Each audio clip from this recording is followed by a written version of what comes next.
यदि कोई व्यक्ति अपने कोई नियम करता है, साधन करता है, सेवा करता है और वो जानना चाहे कि मेरे नियम, साधन, सेवा ठाकुर जी स्वीकार करते हैं, तो वो इस प्रैक्टिकल को अपना ले। क्या सूत जी महाराज कहते हैं, बोले भैया आपके धर्म, व्रत, नियम, अनुष्ठान, अभिषेक, तीर्थ यात्रा, कथा श्रवण आदि इन सबको ठाकुर जी स्वीकार करते हैं। इसका केवल एक ही प्रमाण है, नोत्पादये दधिरतिम श्रम एव ही केवलम।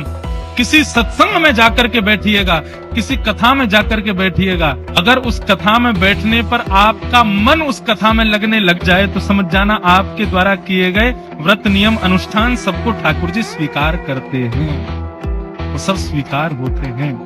और कथा में बैठ के यूं लगे, अरे यार व्यास जी तो खत्म ही नहीं कर रहे हैं, कब पूरा करेंगे, कब बजे 9 हम उठ के जाएं, बढ़िया दाल पकवान खाएंगे। यदि से चाय की इच्छा हो रही है, कोई चाय बना लावे, गाँव से बैठा नहीं जा रहा है, कभी यूं बैठ रहे हैं, कभी यूं बैठ रहे हैं, कभी कुछ कर रहे हैं। ये बार बार कथा के बीच में विचलन होना, ये कथा के बीच में विचलित होना, ये इस बात का प्रतीक है कि हमारे नियम ठाकुर जी ने स्वीकार नहीं किया। लेकिन कोई व्यक्ति कथा के प्रारंभ में आके बैठा और आरती होने पर ये बोले हो गई कथा, 9 बज गए, समझना उसके सारे धर्म, कर्म, नियम, व्रत, अनुष्ठान, तीर्थ यात्रा, वो जो भी करता है सब ठाकुर जी स्वीकार करते हैं।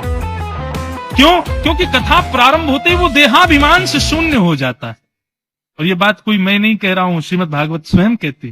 किसी तिलकधारी को देख करके, किसी धोती वाले को देख करके, किसी वैष्णव को देख करके आपके मुखमंडल पर प्रसन्नता आ जाए, समझना कि आपके नियम को ठाकुर जी स्वीकार करते हैं।